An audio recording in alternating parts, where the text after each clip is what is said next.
Good morning, SPED 420, Monday's class. This is your instructor, Elia Mahoney, and today we will be covering the history of special education in the United States.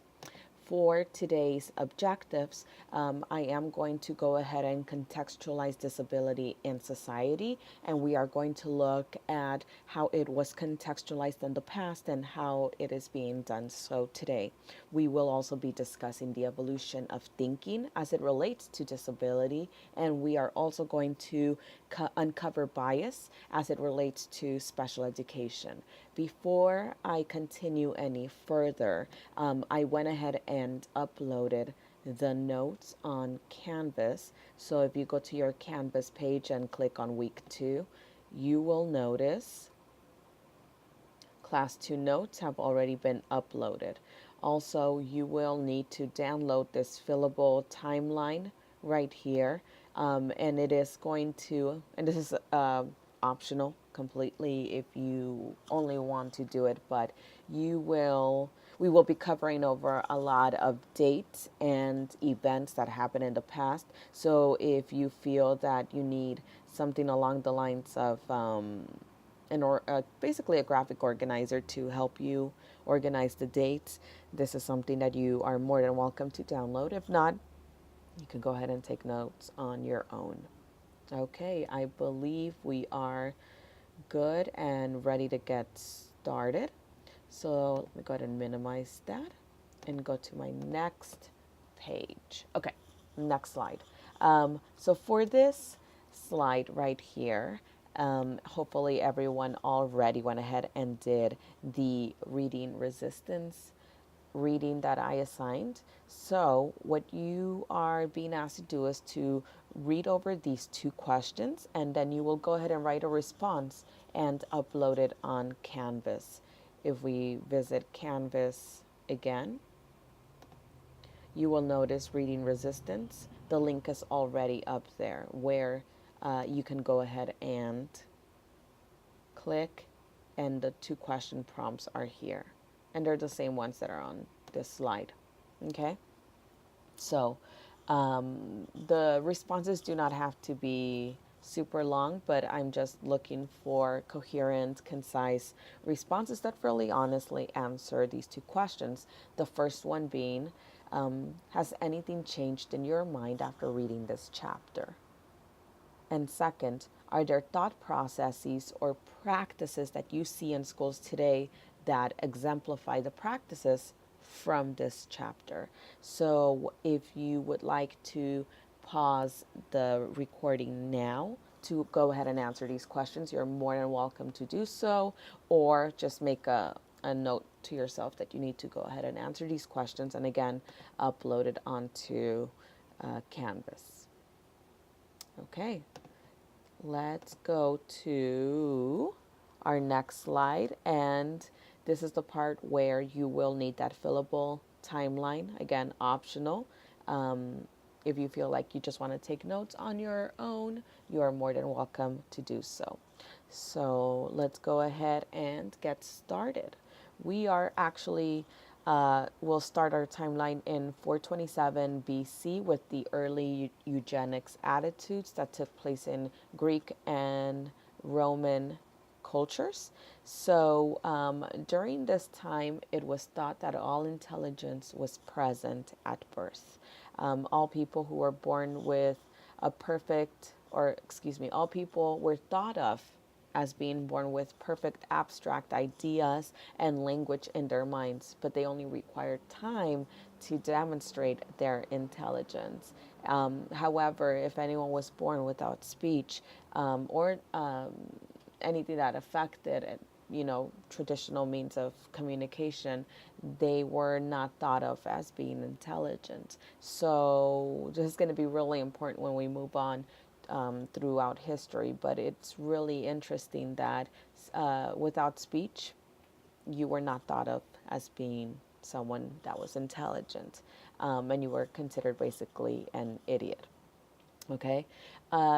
I also have here the early eugenics attitudes. So with that, there was a lot of infanticide shame. So, Greek philosopher Socrates, again, was Plato's teacher, and Socrates believed that children with any defects actually should be killed.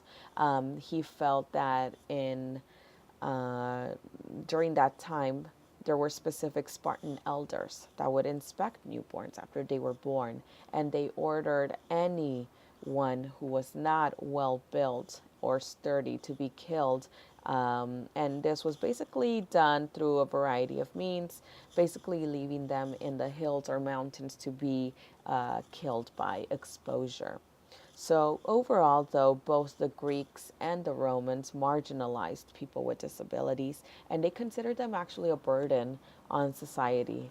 In fact, Plato recommended that deformed offspring be put away in some mysterious, unknown places. Again, out of sight, out of mind. So, we're not really addressing environmental access, it's more so if you're not born sturdy, if you're born with any deformations or whatever it may be, you were immediately killed off.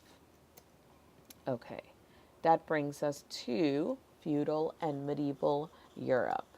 So, most people with apparent disabilities were actually accepted as part of the family or group, and they would have them work on the land or in small workshops. However, However, even though people with disabilities may have been accepted, whenever there was a plague or pestilence or any type of social upheaval, unfortunately, the scapegoats for those situations were the people with disabilities, who were, again, made as the scapegoats because they were sinners or thought of as evil people who brought on the disasters upon society and were then punished accordingly.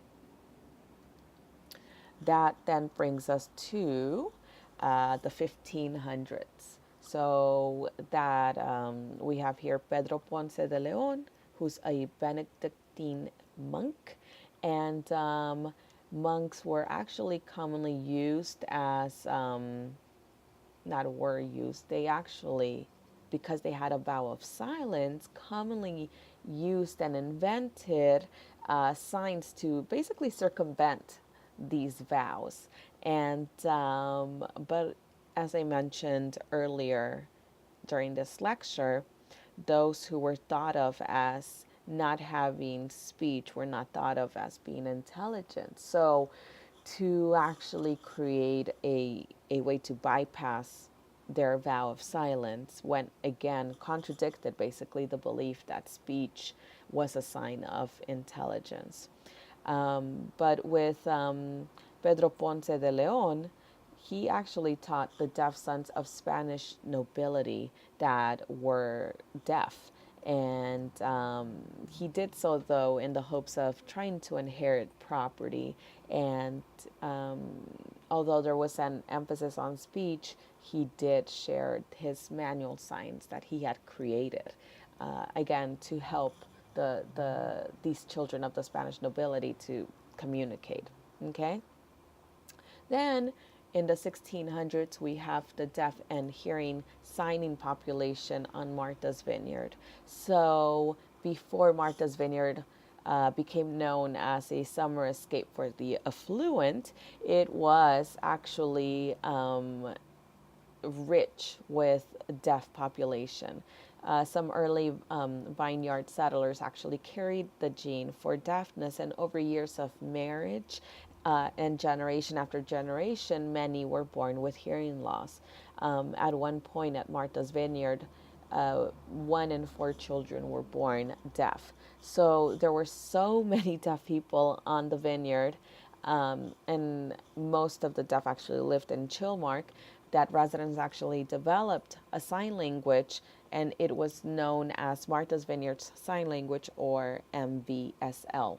as the acronym. So MVSL later merged with the mainland signs to form what we know today as American Sign Language. So people moving to Chilmark had to really learn sign language in order to live within the community. And as unfortunately, as education for the deaf unfortunately, and you will see why I'm saying this, as education for the deaf was on the rise in the mainland, many children moved over um, to the mainland, never returning to Martha's Vineyard, and this actually led to the decline of the deaf population there. Okay. Then we have 16 to 1700s, which is the institutionalization and cloistering in Europe. So, institutionalization and cloistering of people with disabilities was a prevalent practice in Europe during the 1600s. Cloistering was another name for monastery life for monks or nuns in enclosed religious orders. However, unwed women and those with disabilities would often be sent there as it was cheaper. It was a cheaper alternative than having to support them at home. So unwed women would wait there until they would eventually get married, while people with disabilities would simply remain there. So, again, although a prevalent practice of cloistering and institutionalization, treatment of people with disabilities varied from one community to the next.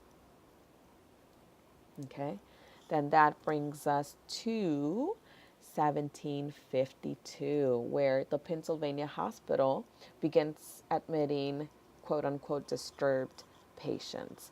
And it is during this time that they have opened their doors and they take care of the poor, the sick, and the insane that were walking around Philadelphia. Then we have 1773, the Hospital for the Mentally Ill opens in Virginia. And it was actually, the original title was the Public Hospital for Persons of Insane and Disordered Minds. And it was actually the first building in North America that was devoted solely to the treatment of people with mental illness. By the theories of the day, though, the people with mental illness chose to be irrational. It wasn't something that happened, they were making that choice. So treatment consisted of restraint, strong drugs, plunge baths, and other shock water treatments and bleeding. In fact, if you notice at the bottom of the slide, you will notice that one very popular treatment was called the spread eagle. So basically, with the spread eagle, it was thought of as a cure to treat disorderly patients. Because remember, it was thought of them making a choice to be like this. So cold water was poured from a height over the person's face until the patient remained calm. I don't know if that's a treatment as more so torture. Um, then we are here at 1797 with Victor of